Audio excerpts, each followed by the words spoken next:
You are listening to the Composing Trust podcast by Culture Solutions, a series on European cultural action with the world. Is Europe still attractive? How is it perceived outside the EU? How do Europeans promote culture together in the world and with which partners? What have they learned together? What is their experience? Our Composing Trust podcast series will address these issues.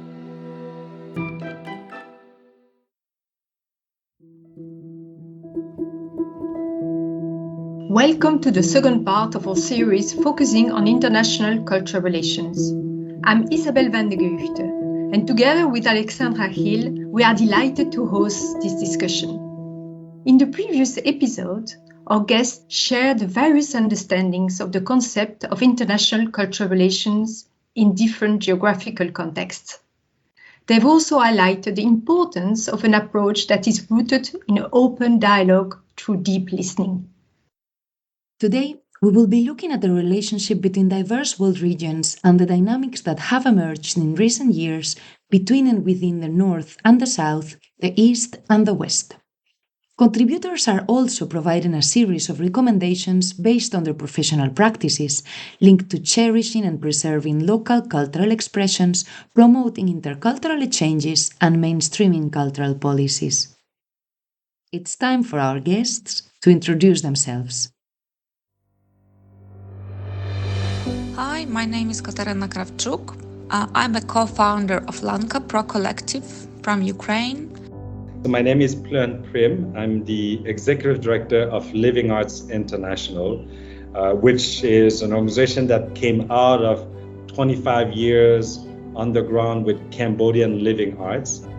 My full name is Samantha Sekai Nengomasha. I'm based in Zimbabwe, where I work in an international human rights organization.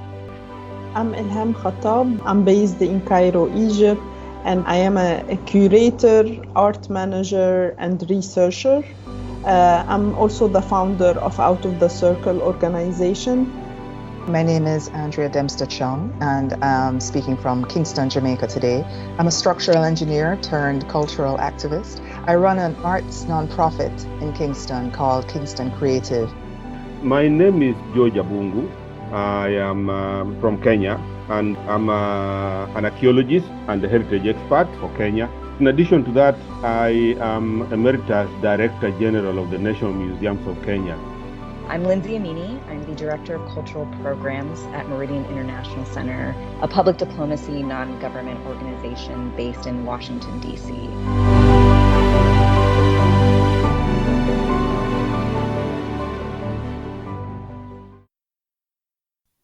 After this introduction, let's dive into our first topic, the North-South linkages and how international cultural relations are a way to rethink this relationship in a more equitable way, in the words of Phileon, Sam, and George. The relationship starts from a global North perspective where there are funding, capacity, and then they are looking to engage. What I see that is quite new is that the need from a global South perspective to connect from the other perspective, meaning that they are the one looking or searching for those relationships, those connections, those networks, those know-how. And the other new layer is that there's a narrative that is emerging from a global South perspective. What had emerged is also the need from kind of a global South perspective to connect with global North in their own way. But now there's a third layer for me that I see is like within the global South, there is this need or there is this interest or curiosity to see how other practitioners within the global South are operating, are doing, are thinking, are dreaming about. So that's something that I've seen over the last 5-10 years, kind of this evolutions. If you look at the most widely spoken languages or even the official world languages, none of those are African. We are talking about English, we are talking French, Portuguese in some cases, even the Chinese Mandarin is coming up, which we would like to use an example that it is possible to incorporate other languages as a medium of cultural relations so that there is inclusion. Most artists are able to express themselves, or most actors, in their local languages. So there is more inclusion and more recognition for diversity and our different cultural identities when we approach it from that angle. The different cultural identities matters, the diverse languages matter, and the equitable distribution of opportunities and of risks it's all important so that cultural relations are relevant and they continue. So yeah, I think let's resist the homogenization of cultures. The relations between Europe and particularly the South has been this relation of inequality in terms of what they see as contribution. Everything is measured in terms of financial resources and not in terms of goodwill and other things that usually the South brings. And I think this is what we are trying to say, that it is not always the financial support that should be a priority or should be the main thing, but even the goodwill from the South and the experiences and the opportunities to be able to carry out research and work with people and develop relationships and partnerships. That should also be part of this collective responsibility that we should have. In Africa, we really value what we call the indigenous or traditional knowledge systems, because we have always managed our resources and our heritage and cultures through that. And this is an area that we would like to promote. The relations between Europe and particularly South Africa is still grounded on the colonial relationship for patronage. And I think in creating more or less a global understanding of cultural issues or cultural things, we will start to decolonize that language in which we communicate. We'll start to decolonize some of the issues and some of these historically skewed relationships. And so for me, I think that is important because this is a platform that gives us a voice to be able to say what we want to say and to be able to change the world and to be able to change mindsets, even within institutions. Because when we are co-creating, we are co-researching, we are co-exhibiting, we think the same. Administrative procedures might also be part of what George just defined as colonial patronage, some of them deeply affecting professional recognition and mobility among cultural practitioners. Elham from Egypt and Andrea from Jamaica further highlight the effects of these inequalities and how they are perceived by the persons concerned. I feel sometimes that the European Union also look to us as the third world countries and not about what qualification we have. And this also reflected in the visa procedures, in the funding opportunities, in the mobility, in the law or policies that they put between European Union and between other countries. People from other places have difficulty moving to places. I've been to international conferences where, the people who are invited, half of them can't attend because of the visa regime in that country. This was not thought through. These are experts in their own right, but they have to go through some lengthy, expensive process and end up missing the conference. This is because if you happen to hold a passport that is higher up on the list, you may not be thinking about the passport that is lower down on the list. Despite restrictions to people's mobility, Jamaica serves as a compelling example of how a country can wield significant global cultural influence. You have reggae, of course, which is a global phenomenon. I go to France, to Marseille, I hear a reggae group forming in French. UK has had a massive influence from Jamaican music, ska. We've created 8 genres of music, and I think, it's really influenced new genres, reggaeton in South America. And so music is a huge example of a very natural progression. This was not designed by a government, designed by organizations, it was barely facilitated, but it has had a huge impact. Now, in dance, there is a genre called dance hall. That's a music, but it's also a type of dance, a form of dance. And Japan has been absolutely absorbing this dance hall culture and our dance culture. If you know Jamaican choreography and the different dances that come out, you will be able to identify it in a lot of the American music videos that you see. In terms of language, Jamaican slang is now UK slang. You sit on the bus in the UK and I'm hearing Jamaican words, talk about the mandem, wagwan, zine. These are Jamaican words used in Jamaica, and it's sometimes quite jarring to realize how much of the culture is brought with people through, migration, and we have to say, colonization as well, and all of these structures that were built. But it's a way of transmission of the culture in a natural and organic way.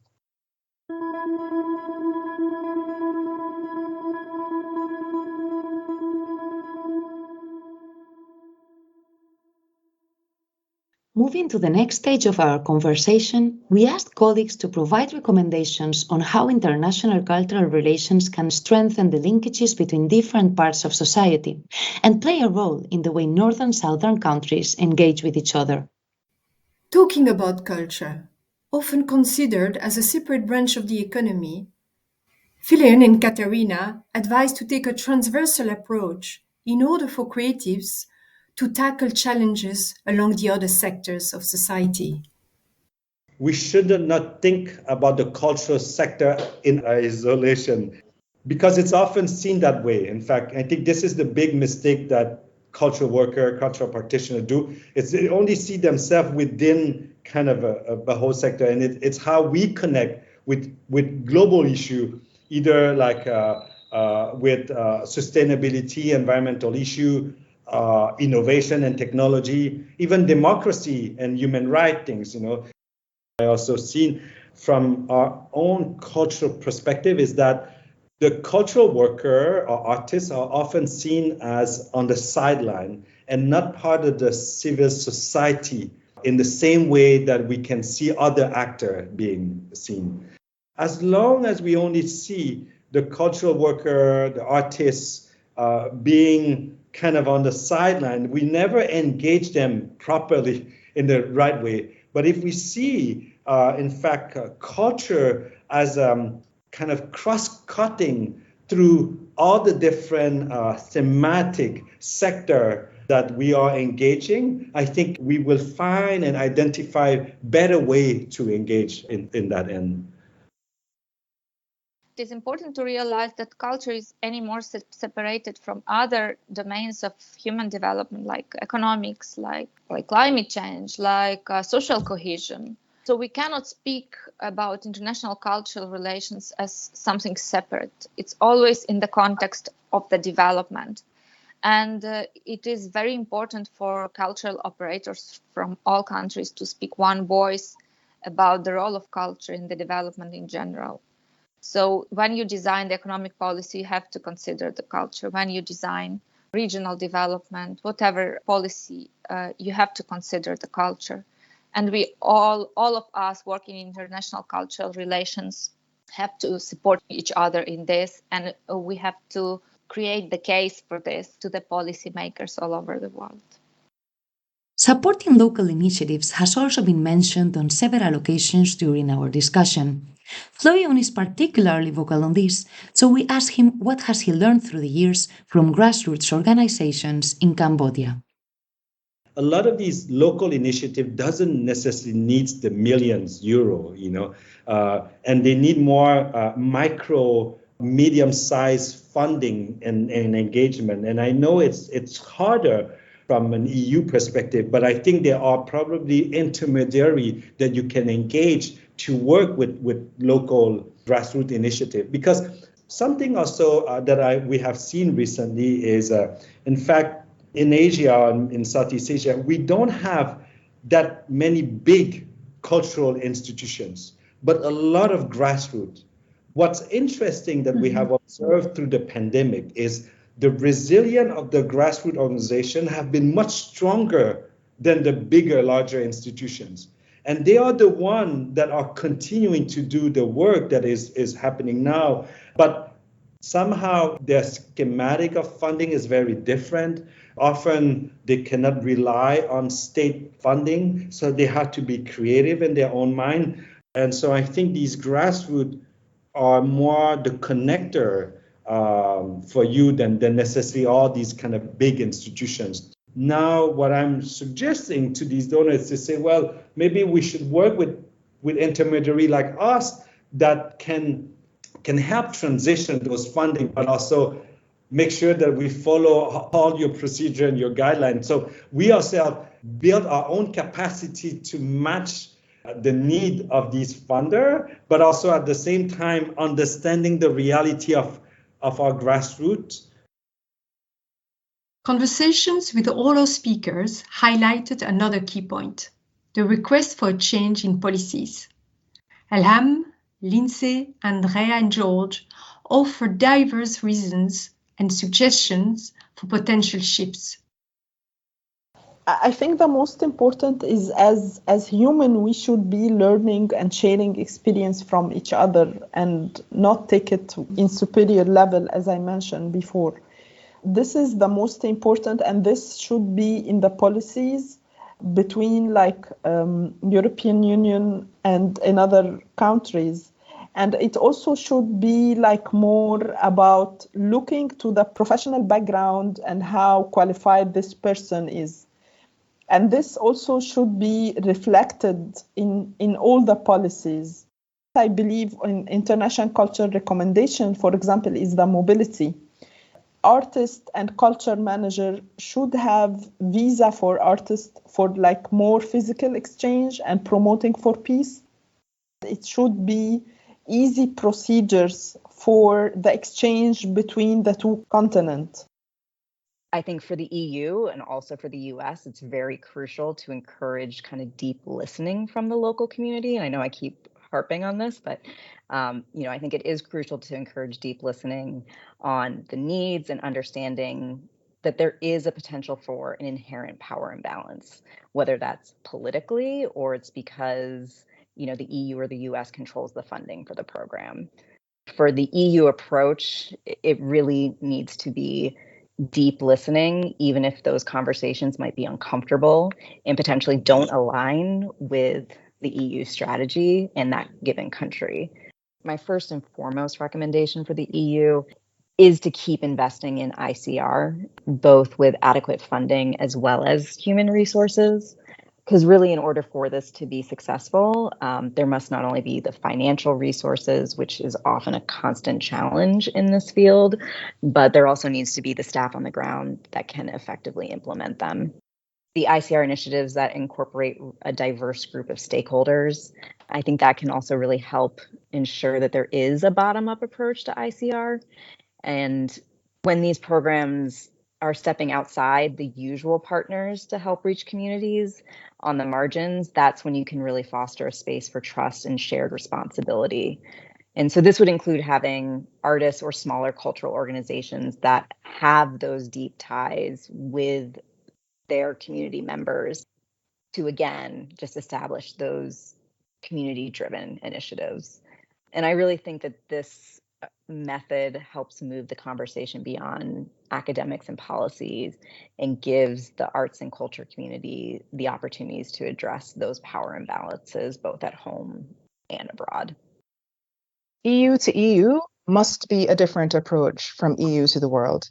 Otherwise, there's just an inherent assumption that one size fits all, and it clearly doesn't. I think for me, it's critical that the EU, and not only EU, all the other organizations should also chip in to make the international cultural relations or bodies like that be much more effective and much more proactive in their work in bringing harmony in society and promoting what is good, including some of these downtrodden artists and artistic creations. Our experts' contributions have placed international cultural relations in a global perspective. George, Andrea, and Sam's concluding remarks build upon the importance of sustaining dialogue, even if, at a certain point, it might get uncomfortable. Cultural relations is absolutely critical for the world. And I think that I would urge it to sort of develop beyond Europe and to be much more inclusive and listen to the voices as recommended and slowly focus development that will encompass all these different voices and a global platform. I think that is the only way that it will be able to survive and truly be appreciated.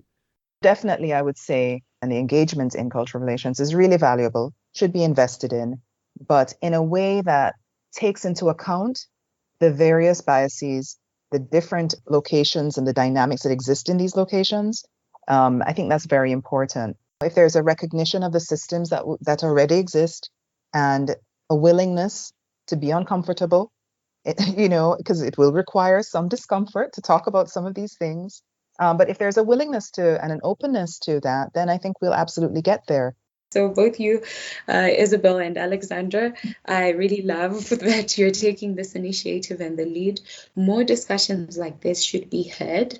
And that's why cultural relations is important, because you film by yourself, you're going to need others.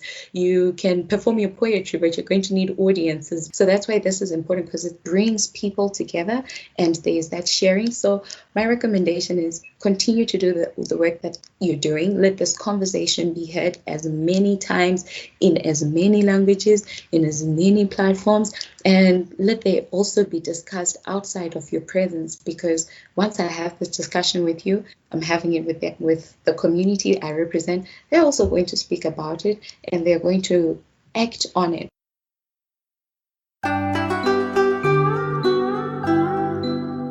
Alexandra, our experts have enriched our understanding of the concept of international cultural relations and have made insightful suggestions on how Europe should engage in a fairer way with the other continents. Yes, Isabel, they've also raised common issues of concern and recommendations regarding integrating culture and international cultural relations into policies and cooperation programs.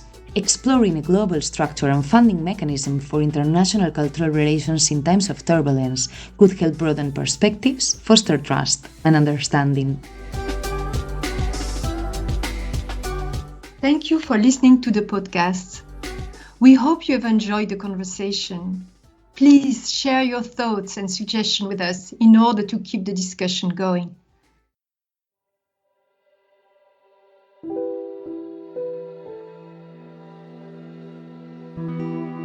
Thank you for listening to today's episode of our Composing Trust podcast by Culture Solutions.